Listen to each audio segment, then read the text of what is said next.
The sky is not the limit. The Apollo 11 mission proved that the world had sent vessels to space before the Apollo 11 mission, but the Apollo 11 crew actually walked on the moon and came back home safely. Those men were Neil Armstrong and Buzz Aldrin.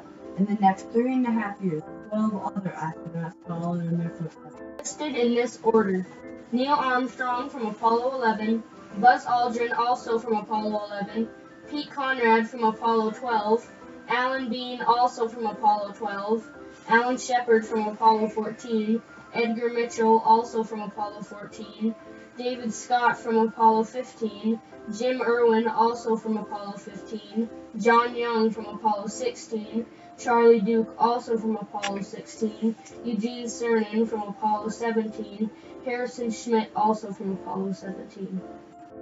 Eugene Cernan was the last man on the moon. He too left a quote of history.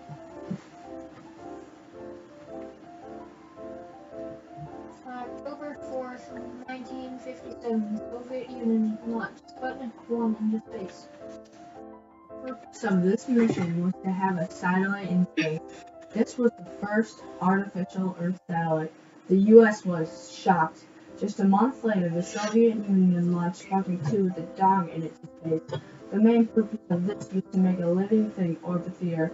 Unfortunately, the dog died from the cabin overheating. Then on January 31st, 1958, just a bit after Sputnik 2 was launched, NASA launches their first satellite called Explorer 1 into orbit. This satellite carried scientific instruments for studying space. The mission was a success, and now we know even more about space than we did before. While this is a good thing, this also started the Cold War space race. For some reason, the U.S. decided that landing and walking on the moon would achieve greatness. While the world did learn about the moon's surface, it was not very ethical. The spacesuits alone cost $1 million each. But after training and building the vessel, it finally happened. July 16, 1969, Michael Collins, Buzz Aldrin, and Neil Armstrong, the commander, sat upon a Saturn V rocket.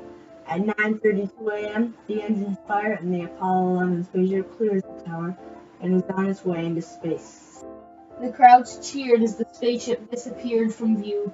In 12 minutes after the launch, the Apollo 11 team began to orbit the Earth 1.5 times. Then Neil Armstrong got the go to the moon.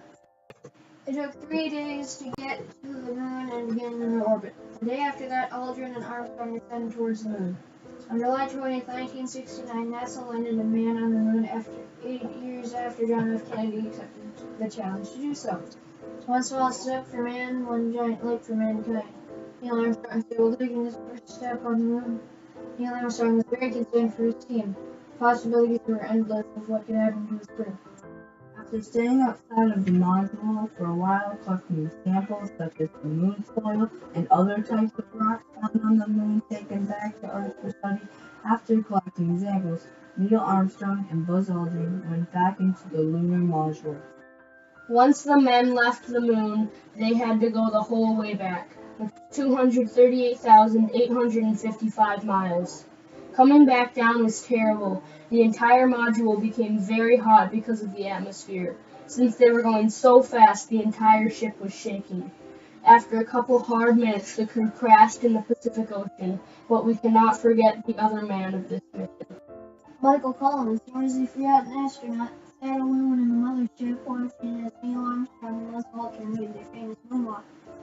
Although he made sure that everything ran smoothly and safely, Collins later says back on Earth, "I was scared that something wrong would happen and that I would come back to Earth alone and as a marked man." Michael Collins also kept a close watch on the lunar module Eagle if something went wrong with it. This also left the Soviets' dreams crushed because America beat them in the space race.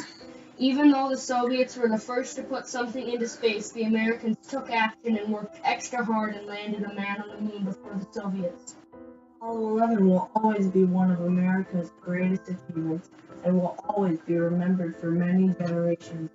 Thanks to Neil Armstrong, Michael Collins, and Buzz Aldrin, the world can rest after the space race. The world all have learned that if we put our minds to it, we can do anything.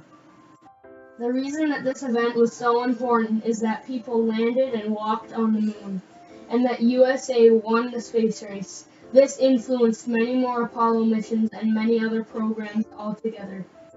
We almost even learned as much about the moon's surface than we know about our own oceans. In fact, we have searched 10% of the ocean and only 5% of the moon. The USA still has a big reputation for being the first people to land and walk on the moon.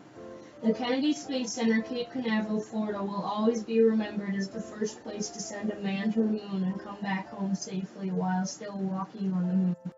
We would like to give a very special thanks to the Americans who funded this project and everyone who is working at NASA. This project was done by Mac Merges, Wyland Johnson, and William Newman. We also would like to give a special thanks to Mrs. Polashek for helping and guiding us the entire way.